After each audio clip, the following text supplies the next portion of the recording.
નમસ્કાર. દિવસભરના તાજા સમાચારોમાં તમારું સ્વાગત છે. તમારી સાથે હું છું પિનલગીરી ગોસ્વામી. સમાચારો વિસ્તારથી જાણીએ એ પહેલા મહત્વના સમાચારો ઉપર એક નજર. મિત્રો, આજની વિડીયોમાં સૌપ્રથમ વાત કરીશું રાહુલ ગાંધીને ગિફ્ટ આપનાર વ્યક્તિના ઘરે દરોડા. રાહુલ ગાંધીની ભારત જોડો યાત્રા દરમિયાન મનોજ પરમારના બાળકોએ જ રાહુલ ગાંધીને પીગી બેંક ભેટમાં આપી હતી. આ ઘટના બાદથી મનોજ ચર્ચામાં છે. હાલમાં જ ઇન્દોર અને આષ્ટા ખાતે ઈડીએ તેમના સ્થળે દરોડા પાડીને કેટલાક દસ્તાવેજો પણ જપ્ત કરી દીધા છે. મિત્રો, અન્ય મહત્વના સમાચારની વાત કરીએ તો ગૂગલ ટોપ 10 સર્ચમાં હિના ખાનનું નામ આવતા અભિનેત્રી નાખુશ થઈ છે.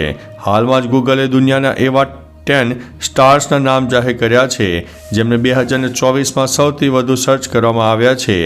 આ યાદીમાં હિના ખાનનું નામ પણ સામેલ છે. તે તેની બીમારી કેન્સરને કારણે સૌથી વધુ સર્ચ કરવામાં આવી છે. સોશિયલ મીડિયા પર લોકો તેને અભિનંદન આપી રહ્યા છે. જોકે હિના તેનાથી ખુશ નથી. પોસ્ટ શેર કરીને તેણે કહ્યું છે કે આ તેના માટે ખુશી કે ઉપલબ્ધિની વાત નથી. મિત્રો, અન્ય મહત્વના સમાચારની વાત કરીએ તો કન્નડ અભિનેતાને ધરપકડના 6 મહિના પછી જામીન મળ્યા છે. રેણુકા સ્વામી હત્યા કેસના મુખ્ય આરોપી કન્નડ અભિનેતા દર્શન થુગુદીપાને મોટી રાહત આપતા કર્ણાટક હાઈકોર્ટે શુક્રવારે જામીન આપી દીધા છે. દર્શનની સાથે પવિત્રા ગૌડા સહિત કેસના અન્ય તમામ આરોપીઓને પણ જામીન મળી ગયા છે. દર્શન હાલમાં વચગાળાના જામીન પર બહાર છે અને કમરના દુખાવા માટે બેંગ્લોરની એક હોસ્પિટલમાં તેમની સારવાર ચાલી રહી છે. મિત્રો, અન્ય મહત્વના સમાચારની વાત કરીએ તો હવે નકલી કિન્નરો મામલે મોટી ફરિયાદ દાખલ કરવામાં આવી છે. ગુજરાતમાં નકલી લોકોનો રાફડો ફાટી નીકળ્યો છે.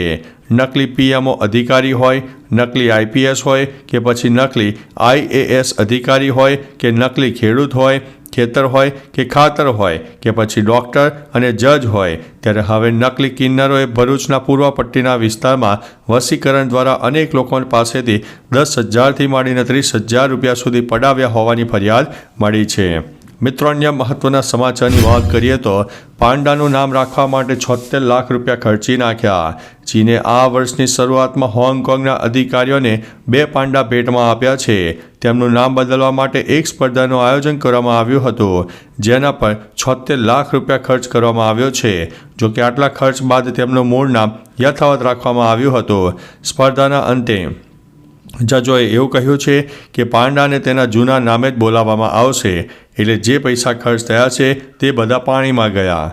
મિત્રો, અન્ય મહત્વના સમાચારની વાત કરીએ તો સોના કરતાં પણ મોંઘી છે આ વસ્તુ. આ દેખાય છે તે કેસર છે જે સોના કરતાં મોંઘું છે.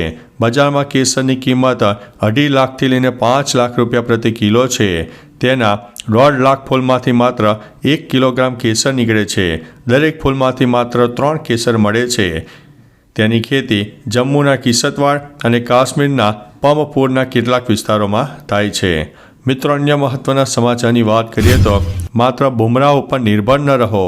પૂર્વ ભારતીય ક્રિકેટર સુનિલ ગાવસ્કરે ભારતીય ટીમને મહત્વની સલાહ આપી છે. તેમણે કહ્યું છે કે ભારતીય બોલિંગમાં હાલમાં જ માત્ર જસપ્રીત બુમરાહ પર નિર્ભર છે, પરંતુ મોહમ્મદ સિરાજ પણ સારો બોલર છે. તેણે એક ઇનિંગમાં 5 બેટ્સમેનોને આઉટ કરવા પડશે. જો સિરાજ આમ કરવામાં નિષ્ફળ જશે તો બુમરાહ પર દબાણ આવશે.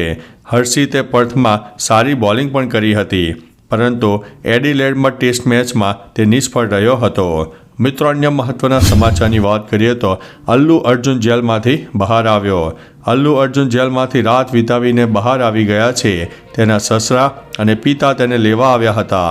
પુષ્પા 2ના પ્રીમિયર દરમિયાન એક મહિલાના મોતના કેસમાં તેલંગાણા હાઈકોર્ટમાં અલ્લુ અર્જુનને જામીન મળ્યા હતા. પછી તેને શનિવારે સવારે જેલથી છોડાવવામાં આવ્યો હતો. તો ચાલો મિત્રો, ફરીથી દેશ અને દુનિયાના સુપરફાસ્ટ સમાચાર લઈને મળતા રહીશો. ત્યાં સુધી અમને રજા આપશો. નમસ્તે.